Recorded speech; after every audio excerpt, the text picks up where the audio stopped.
Hello বন্ধুরা, কেমন আছো? আমি গত রবিবার মানে 1 তারিখে 1 ডিসেম্বর চলে গেছিলাম শ্বশুরবাড়ি।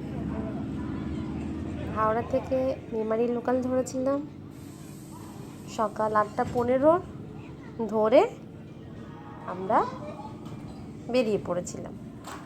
এটা হচ্ছে হাওড়া স্টেশন। হাওড়ার পরে যথারীতি ট্রেন চলে এলো বেলুড়ে খানিকক্ষণ দাঁড়ালো, তারপরে আমাদের ট্রেন আবার চলতে শুরু করলো। শ্বশুরবাড়ি যাওয়ার উদ্দেশ্য ছিল শ্বশুরবাড়িতে নবান্ন।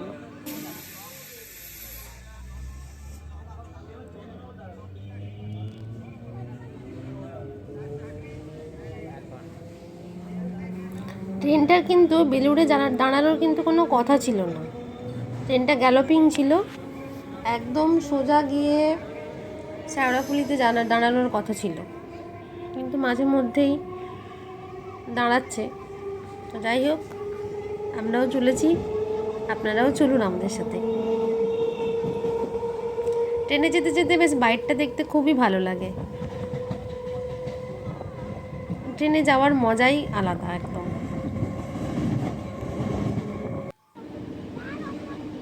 আস্তে আস্তে সব কিছু পেরিয়ে আমরা এগিয়ে চলেছি। একটার পর একটা স্টেশন আসছে, বালি পেরিয়ে গেলাম।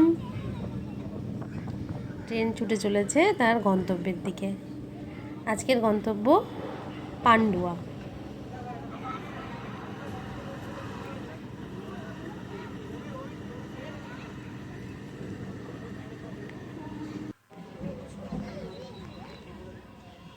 কোন স্টেশনে চললাম বলুন তো? উত্তরপাড়া পৌঁছে গেছি। উত্তরপাড়াতে খানিকক্ষণ দাঁড়াবে, তারপরে আবার যাত্রা শুরু হবে। আচ্ছা, চিনতে পারছেন এটা কোন স্টেশন? ব্যান্ডেল পৌঁছে গেছি। ব্যান্ডেল থেকে ট্রেন কিন্তু ছেড়ে দিয়েছে। এরপর আসবে আদি সপ্তগ্রাম, মগরা,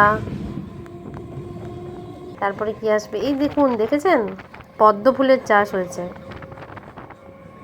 কত পদ্ম ফুল, প্রচুর পদ্ম ফুলের চাষ। এরপরে আসবে আম বাগান, পুরো আম বাগান ভর্তি।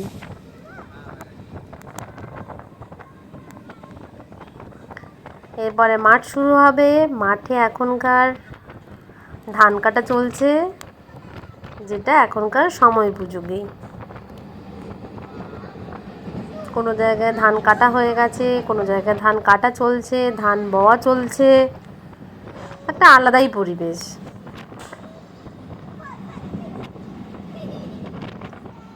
খুবই ভালো লাগে ট্রেনে যেতে যেতে বাইরের পরিবেশ দেখতে দেখতে যেতে।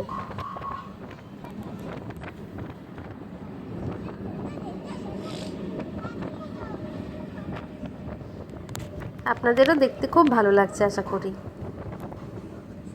দেখতে পেয়েছেন দূরে আবার সোলারও লাগিয়েছে। আস্তে আস্তে পৌঁছে গেলাম আমরা তালান্ডু। এরপর আর তালান্ডু, তারপরে খন্নান, তারপরেই নেমে পড়বো আমরা পান্ডুয়াতে। তালান্ডু স্টেশনের পাশেই দেখতে পেয়েছি যে একটা জায়গায় স্টেশনের উপরেই লোকজন ধান শুকোতে দিয়ে দিয়েছে। তালান্ডু থেকে ট্রেন ছেড়ে সোজা এগিয়ে চলল গন্তব্যের উদ্দেশ্যে। ইস্ট রেলওয়ের কিন্তু একটা জিনিস খুব ভালো, ওরা কিন্তু খুব সময়ে ট্রেনগুলো ছাড়ে এবং ট্রেনগুলো সাউথ ইস্টার্নের থেকে কিন্তু একটু স্পিডি হয়।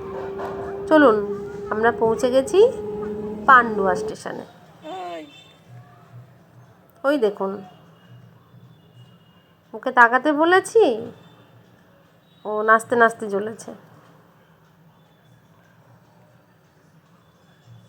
এবারে যাব অটো ধরে, সোজা চলে যাব শ্বশুরবাড়ি নবান্নের জন্য।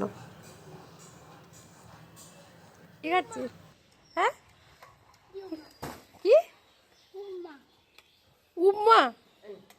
এটা উপমা নয়, এটা নবান্ন, নতুন চাল দিয়ে তৈরি, ফল দিয়ে। বুনিকে দুটো দেবে আর বাবু নেবো।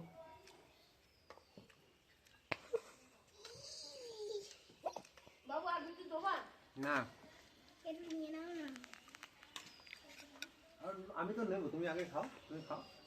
আমি আপনার খেতে পারবো না, আমি আচ্ছা ঠিক আছে, খাও, হাঁপানো একসাথে সব খাই বলো। জুতোটা কই রে আমার?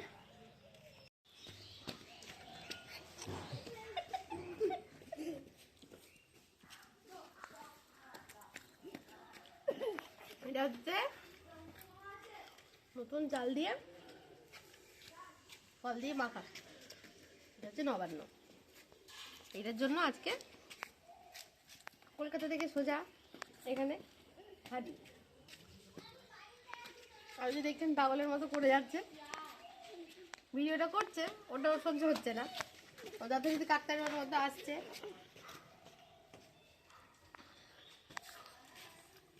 এটা হচ্ছে গাছের পাকা পেঁপে, এটাকে খেতে অপূর্ব লাগছে।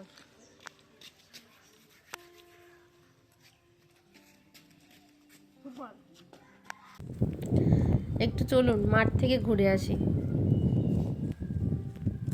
এখানে কিছু কিছু জমি রয়েছে আমার শ্বশুর বাড়ির, আর কিছু রয়েছে বাকি লোকজনেদের।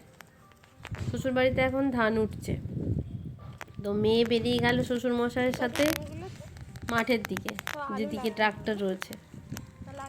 লাগানো হয়ে গেছে। আর এদিকে কিছু ধান কাটা হয়েছে, কিছু জায়গায় আলু বসেছে, মানে আলু বসানো চলছে। হ্যাঁ, আমরা যাচ্ছি, দেখাবো। আর এখানে একটা রয়েছে মনসা মন্দির, প্রচুর প্রজাপতি রয়েছে এখানে, প্রচুর।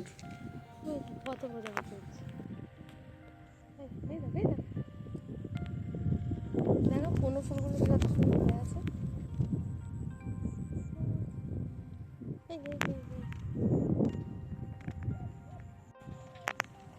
প্রচুর প্রজাপতি আছে। ওই ট্রাক্টরে করে ধান নিয়ে চলে যাবে। এই যে একটু শব্দ শুনতে পাওয়া যাচ্ছে।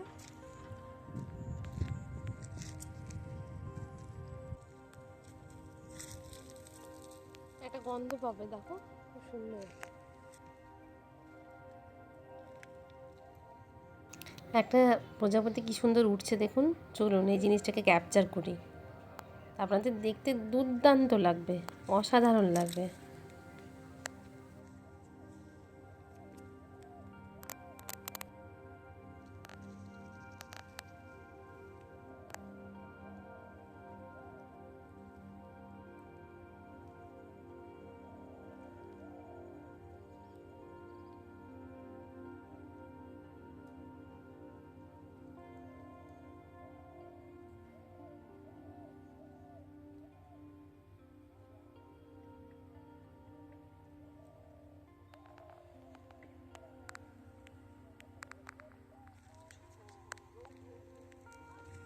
এই যে দেখো ধানগুলো, এগুলো কাটা হয়ে গেছে তো নাকি কাটা হবে? না কাটা হয়।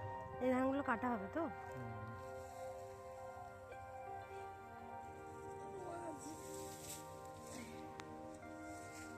ধান, মাঠের ধান, এগুলো নিয়েছি যখন এটা আসলে বেঁধে নেব। আজ তো নবান্ন, ধান নষ্ট করা যাবে না।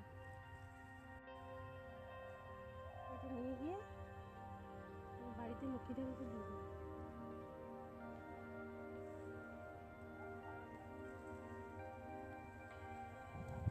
এইগুলো আমার জন্য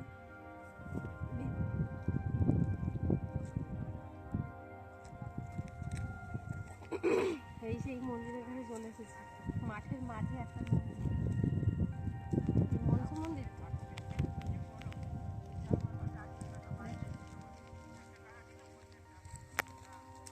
প্রচুর প্রজাপতি আছে এখানে,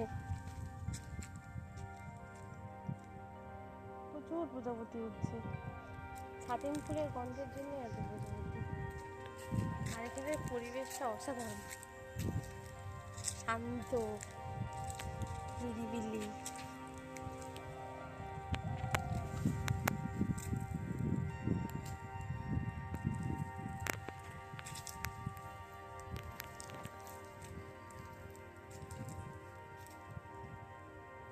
গ্রামের মন্দির, মনসা দেবীর মন্দির। এখানে পুজো হয়, একটা টাইমে পুজো হয় এখানে।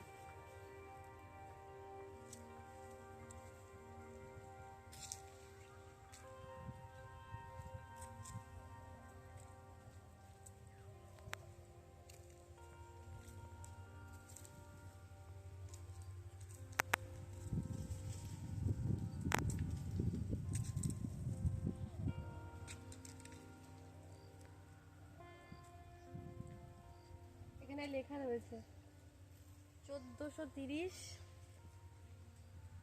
7ই জ্যৈষ্ঠ,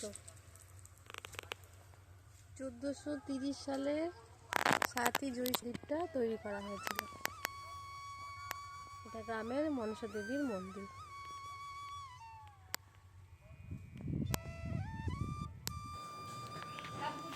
দুপুরের খাওয়া দাওয়ার আর ছবি তোলা হয়নি। এটা শ্বশুরবাড়ির ভেতরে কি সুন্দর ফুল হয়েছে, পাতাবাহারের অনেক রকমের গাছ আছে, তুলসীর বন আছে, আলাদাই পরিবেশ। আশা করি আপনাদের খুব ভালো লাগলো ভিডিওটি দেখতে। কত সুন্দর রঙ্গন ফুল হয়েছে দেখুন। এই বছরের মতো নবান্ন শেষ হয়ে গেল। আজকের দিনটা থাকবো, কাল সকালবেলা আবার ব্যাক টু কলকাতা।